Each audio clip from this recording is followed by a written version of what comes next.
Hey, my friends, this is Rachel Pekarek, and this is the SoulCEO podcast. We're here, episode 1. I really can't believe it. After now 2 years later of hearing, hey, you gotta go audio. Gary Vaynerchuk, audio is the future, and hemming and hawing and contemplating, and a ton of life changes. It's done. We're here. And I thought episode 1 would be perfect to kind of start off by sharing my story, who is Rachel Pekarek, and the backstory and really mission behind SoulCEO, and really what I hope that you can expect as you're going to be binging through this podcast to uplevel your business in all respects, whether you're a network marketer looking to grow in rank, in business, in volume, financially, or even just as an entrepreneur wanting to build up your mindset, your skill set, the leadership of the team that you manage, and really more importantly, diving into the soul and the purpose behind your business and behind what it is that you have been called to do. A little bit of background about me. I live in Minneapolis, Minnesota at the time of this recording. Was born in the Midwest on a blistery Wednesday morning, January 2nd, 1985. Haha, just kidding. We don't need to spend a lot of time there. But I grew up in a very kind of standard, average family. My parents divorced when I was about 1 year old, and that wasn't heartbreak for me. It's all that I knew. And in fact, I look back at my childhood and I say I was doubly blessed. I had twice the households, twice the hugs, twice the kisses, twice the Christmas and birthdays and celebrations. Not to say that there wasn't traumas, right? We all have the different traumas and different experiences that we grew up with. My background and my childhood was not filled with a bunch of little puppy dogs and brown paper packages tied up in strings, which I'm sure that yours wasn't as well. I had abuse, I had betrayal, I had loss, I had illness. I almost died at the age of 15 years old from a condition called ulcerative colitis, which I believe really actually, like many things, cascaded a lot of my life decisions, including my career. But I did grow up in a fairly standard middle-class home. My business ventures, I say like the kind of path that I decided to choose into entrepreneurship really began probably when I was about 8 or 9. I want you guys to picture this.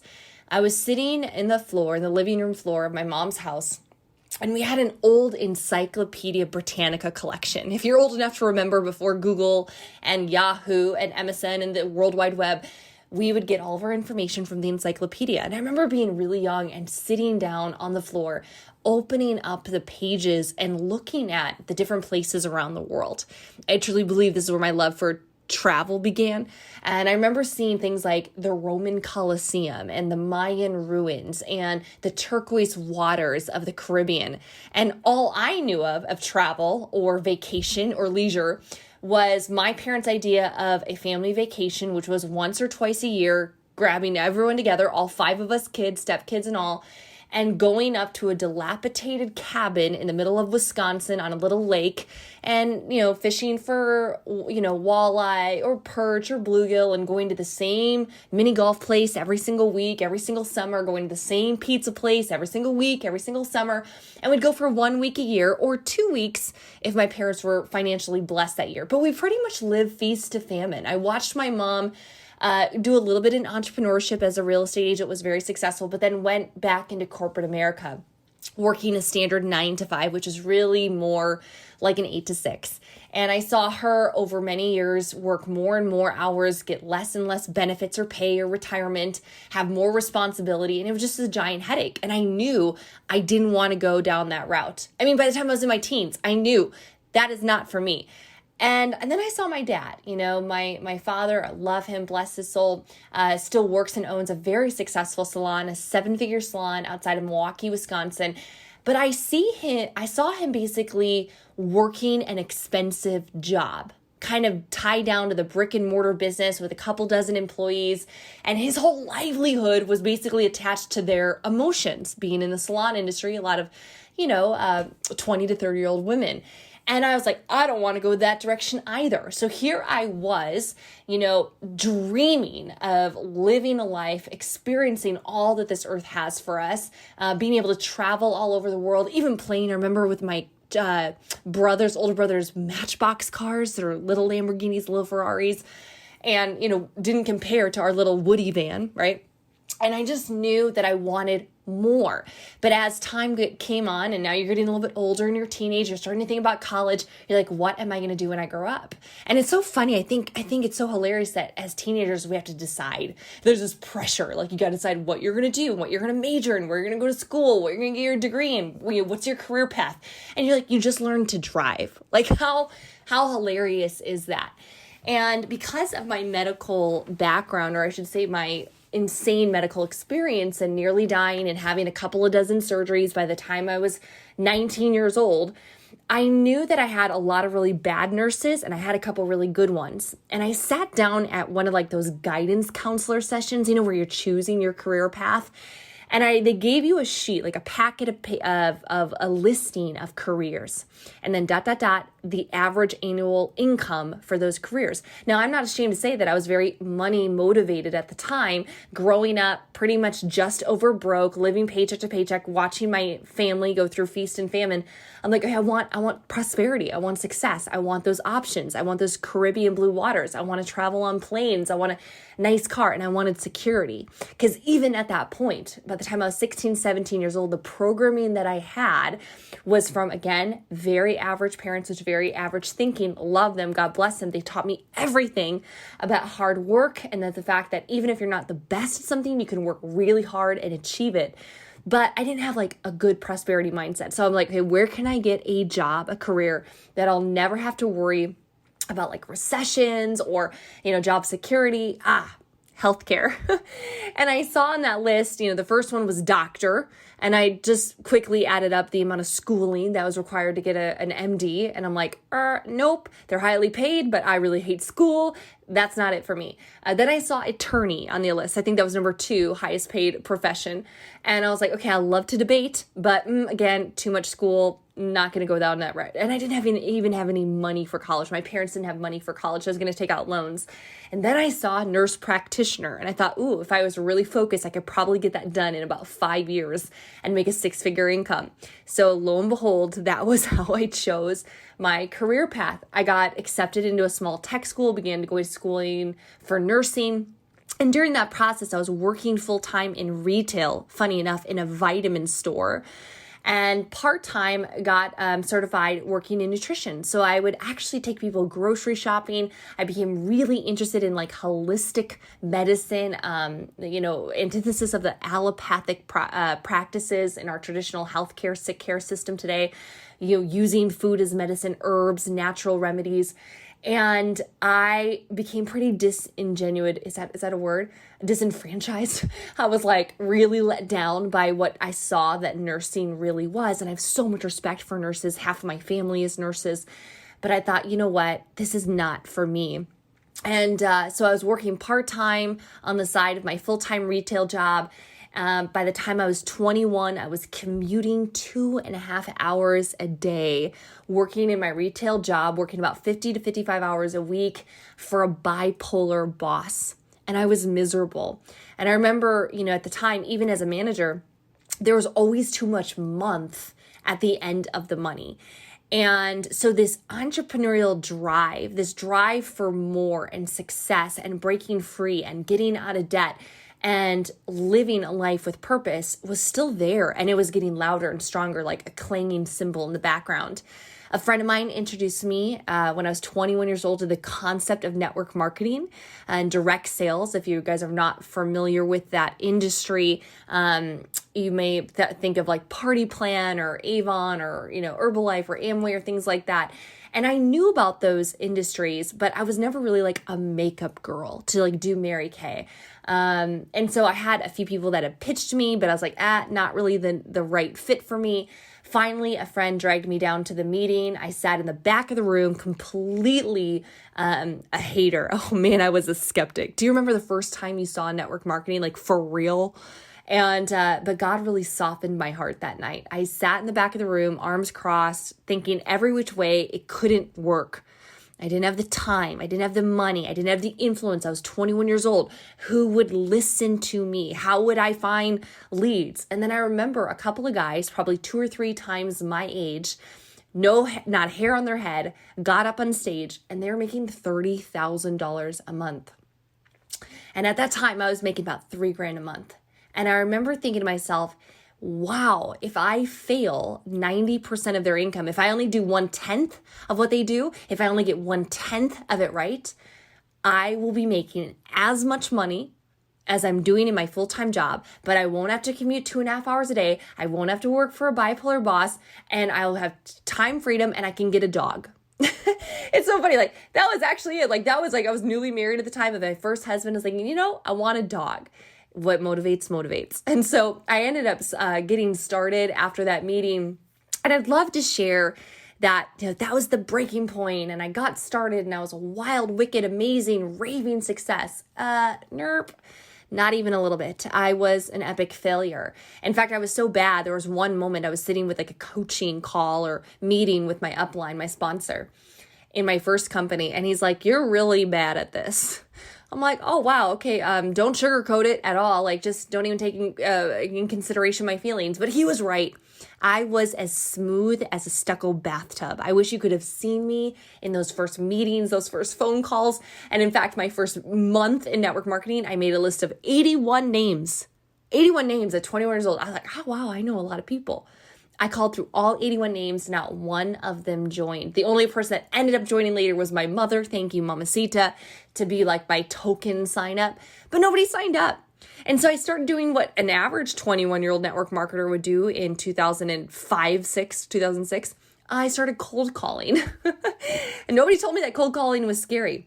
I was doing 2 to 6 presentations a day in that beginning. I remember immersing myself in personal growth as my sponsor shoved books and tapes and CDs and everything that they possibly could down my throat, trying to help me be successful. My 2.5 hour commute became 2.5 hours a day of automobile university. And I remember hearing the first piece of personal development ever, which was Building Your Network Marketing Business by Jim Rohn. If you guys have heard the audio, it is a classic. I think I've listened to it over 100 and 150 times. I can recite most of it. Don't sign up for that class. I wouldn't sign up for that class. And I began listening and growing and improving and, taking feedback and studying and listening to people like Todd Falcone doing live dials and buying, whatever tapes, Jeffrey Combs and later Danny Johnson, like Zig Ziglar, all of it, like gimme. I was so hungry because I was so bad and I wanted to make it work. I wanted out of my job. Well, fast forward the second month, because of just the sheer numbers, man, and what I lacked in skill, I made up for in numbers. And the second month, I enrolled over 12 people, was able to replace part of my income enough to say, you know what, I'm done. Quit my job. I would not recommend it, by the way. I prematurely did it, but I had the support, the financial backing to do so. And I became a full-time network marketer. And for the next 4.5 years, I really kind of struggled. I made enough to pay some bills, but I really called it like my not-for-profit business. By 2009, I was really running out of leads. Being an introvert, I was doing a lot of the offline methods of BNI, LaTips, Chamber of Commerce, trade shows, obviously still cold calling. I was buying 100+ leads a week at one point, dialing through wrong numbers and people that wanted envelope stuffing jobs, working from home, getting paid minimum wage. And I just there's got to be a better way. And a incredible mentor of mine named David Fry, shout out to David, he said to me, he goes, "You need to get on video." This is December, I believe around December 2009, right around that time. He's like, "You got to get on video and like YouTube." And you guys remember 2009? What was on YouTube? Cats. Cats were on YouTube. That was it. That was the only thing on YouTube. And so I ended up taking a course. I learned the basics of video marketing, started a YouTube channel, kind of started then diving deep into like the affiliate marketing, coaching, blogging realm. This is right when Facebook was coming up. And in 18 months, just bootstrapping it, I ended up building a list of over 10,000 people, a very responsive email list by the time I was 26 years old. And in 2011, I had the opportunity to switch companies and decided to really go into my passion and really my purpose of health and wellness. Partnered with a company, the right time, the right people, the right mentor, the right product, the right message. And I'd had the right 4.5 years of work and ethic and personal development and skill development and network development. And it was off to the races. It was off to the races. First month, made a 6-figure income. By 7 months in, over 50 grand a month. By my second year, over $1 million a year. Again, FTC, not making claims. All results will vary. Just sharing with you guys, insane success. Only to watch it fall apart. So it was 16 months of double-digit compounding growth, and then 3 years of watching it all fall apart. It unraveled from the bottom up for many, many reasons. That's not the purpose of this call. But I will say that it was extremely disheartening by the time I was 30 years old to watch 90% of my business gone. 99% of my customers had left. Of 300,000 customers on my team, down to 3,500. To watch the income go down by 90%, and to have put in 80 to 100 hours a week for the previous 4+ years. In fact, the culture of that company was, if you're not working 80 hours a week, you are part-time. And I took that very seriously. And I was totally burnt out. I had made millions of dollars in network marketing, became a #1 earner in that company, #1 female earner in that company, only to watch it all fall apart. And by the time I hit 30, I was in complete and utter burnout. I was exhausted. I was emotionally just a wreck. I was at a loss of what to do. And I knew that I needed a new vehicle. But I prayed like I'd never prayed before. God, do you want me to stay in network marketing? God, is this the path that you have for me? And it became very clear after about a week or so, like it was obvious. And I knew that it wasn't that company that was dishing out my paychecks. It was my God, my Lord and Savior, Jesus Christ, who was signing my paychecks. And I trusted him. I said, you know what, Lord, lead me into the right way and the right path. And I will do it, and I will honor you. At that point, I had pulled back seriously on my hours because I was so sick, so tired, massive adrenal fatigue, couldn't sleep, gaining weight, all the things. And I decided to join my forever home, my current company. And I decided to do it differently. I decided God first, then family, then business. I decided to take my hours from 80+ hours a week down to 25.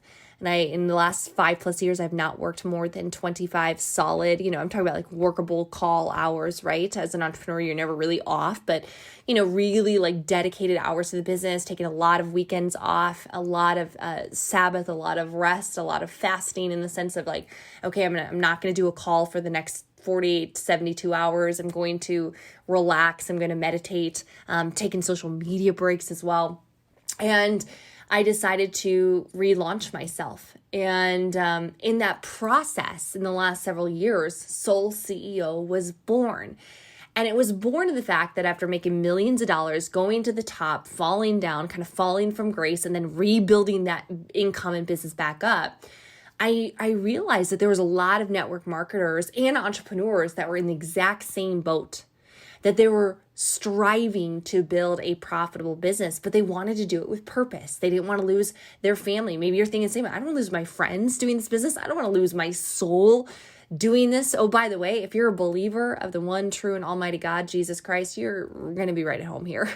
If you're not a believer, or, kind of wondering or curious, like how like spiritual principles can impact your success or your life or even your relationships, like don't turn this off. You're in the right place. You're going to be binging this podcast. I promise you, because this stuff is not only eternal, but it definitely crosses all cultures and age groups and businesses and product lines. These things are super, super high level, and I can't wait to share it. So for the last 5 years, rebuilt up to a monstrous 7-figure team, and have been super, super blessed to do that on my own standards, and most importantly on God's standards. And I wanted to create this podcast, one, after many, many, many requests, but I know that there are people that are out there that are desperately wanting to take their business to the next level. Maybe in 2020 was hard enough. It was, as they say, an unprecedented year. And we are having to shift as entrepreneurs. We're having to make shifts and adjustments, and we're having to pivot. We're having, as my husband says, to stay nimble. And I will say, guys, like, my life has not been easy by any means. I've had, we all have our story. In those last 5 years of building this and building up SoulCEO and building up our amazing team we call Team Heart, I've experienced incredible loss. And maybe that's for another episode, but I'm talking like within a short period of time, my stepdad was diagnosed with dementia. I lost my soul dog, the dog I'd had for almost 11 years. The first dog I bought when I became a professional network marketer, she died. Realized I was infertile, developed a life-threatening condition inside of infertility treatments. My first marriage fell apart, went through a massive divorce. Then I moved back home to the Midwest to be by family, from beautiful sunny Scottsdale, Arizona to the frigid Siberia of Wisconsin, Minnesota, only to have my second dog die, my 2-year-old English Bulldog die. I joke that all I need is like a double wide to burn down and I'm a country song. That's how my life was for like 2 years. It was tragedy after loss after loss. But at the same sense, I had this business, I had this tribe, I had systems, I had the community around me. And that's what I love about network marketing. In the same time that I was experiencing insane trials, my business was growing. And we had done a lot of the right things.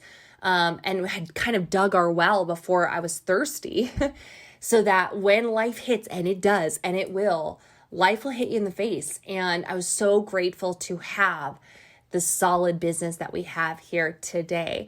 And I believe that there are small shifts you can make, shifts in your marketing, shifts in your mindset, shifts in the way that you are looking at things, that you look at yourself, that you look at God, that you look at the way that you approach your business every single day that can give you exponential returns. I believe that there are shifts in leadership.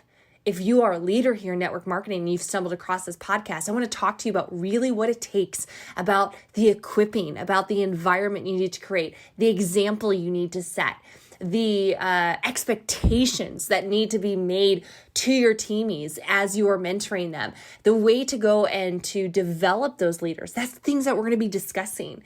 We'll be discussing, how to be able to set goals, how to manage time and your activities for the best income generating results. We'll talk about the different marketing aspects. I've built now a following on social media over 350,000 people. If you're one of them, hello, SoulCEO. I love you. Glad you're here. We're going to talk about that. What are some of the ninja strategies that are working right now this year? The up and coming platforms. Does it make sense to get on TikTok or Clubhouse or any of these things that are kind of the hot flavor of the month? What should you be doing every single day in your business as well as in your spiritual practices? We'll be talking about other different skill sets that you might need, or different technologies, tactics, tools, tips that I believe will take your business to the next level. So guys, this is the beginning. This is episode 1. This is my story. Started from the bottom, now we're here, right? We're going to be building up your mindset, your skill set, and your leadership. And we're going to teach you how to profit with purpose. This is SoulCEO. Let's go.